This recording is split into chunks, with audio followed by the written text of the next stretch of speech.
for hop additions. Hey man, this is just setting up. This is the kettle rolling. It can be some B-roll, whatever. I'm going to do my hop addition here shortly, and I'll talk my way through that with you. So right now it's just some steamy B-roll. Steamy B-roll. Yeah, they're going down tonight. Here in a couple minutes, we're going to do our 60-minute edition of hops on Airborne Vienna Lager. This is the only hop edition, and I'm doing a little bit over 7 pounds of Hersbrucker hops. I've done a couple of different things with this beer. I've done Warrior Magnum higher alpha hops here. It reduces the volume of hop matter going into the kettle. And I've also done what I'm doing today, which is adding a larger volume of lower alpha acid hops. So I'm using the 4% alpha acid Hersbrucker. The idea behind me using that rather than a smaller volume of higher alpha hop is I'm playing a little bit of a game between trying to drive clarity downstream on this beer. I can use a couple of pounds of a high alpha acid hop here. The higher the alpha acid on a hop just means the greater its potential for creating bitterness. When I'm using a lower alpha acid hop like this and more of it to create that same level of bitterness, I'm doing it primarily because I've read some research on balancing the amount of protein coming from your malt and the amount of polyphenol that's coming from your hops. If you can raise that level of polyphenol coming from the hops and balance that out with the amount of protein you're getting from the malt, those things will lock together, form larger particulate, and then fall out, creating a clearer wort. That is the dummy explanation of it. So you people that actually understand science might be screaming right now, but that's what I'm doing right here. That's what I'm chasing. That's my timer. So it's time for me to do my 60-minute boil on my hops. Today I'm using 7 pounds of Hersbrucker hops. That's going to get me the 22 IBUs that I need for this Vienna lager that we're making. One of the biggest differences going from doing this at home to the pro side is I'm always very careful about how quickly I'm adding these hop additions. Sometimes when you add hops to the kettle, it can kick the boil up and make it want to boil over. A boil over is never good, whether it's 6 gallons that you have going on your turkey fryer or something fancier that you have for home brewing, or really any size system. But the last thing you want is to be having this stuff come out of the kettle. It's one of the biggest safety issues. The problem is obviously you don't want to get burnt by liquid. There's a difference though between getting burned with water and getting burned with a sugar-dense solution like wort. Water will hit you and burn you and then lose temperature.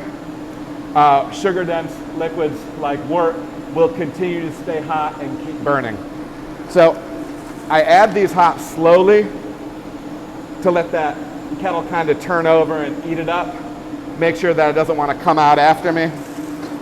And to be honest, if you're a pro that's watching this saying he's adding them way too slowly, I don't care about that. You know what I mean?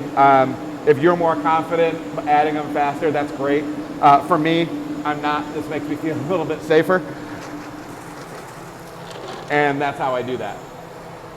If it takes me 2 extra minutes to do this process, I can live with it. All right, so that is my 7 pounds, 5 ounces of Hersbrucker hops at 60 minutes. We've already been boiling for 30 minutes. We do 90-minute boils here. I've got my 1 hour timer set for my 60-minute boil on this bitterness strike that I just did. And that's going to be it for the kettle. I'm going to be adding some yeast nutrient, and I'm going to be adding some Whirlfloc late in the kettle to help pull together the solids, the protein, trube, anything like that, any grain particulate that ended up getting through. But that's the idea. Right now, really the majority of my time is going to be cleanup, monitoring this, and making sure everything's in line for the rest of the day. Sometimes there's also a little bit of paperwork time, me catching up on records, logs, things like that, while monitoring this to make sure it's staying happy. So. Okay, so one of the things that we set up while the boil is going, we are going to be pulling water off of our CLT right here, our cold liquor tank. That is the tank that will keep water at about 40 degrees for us, 38, 40 degrees.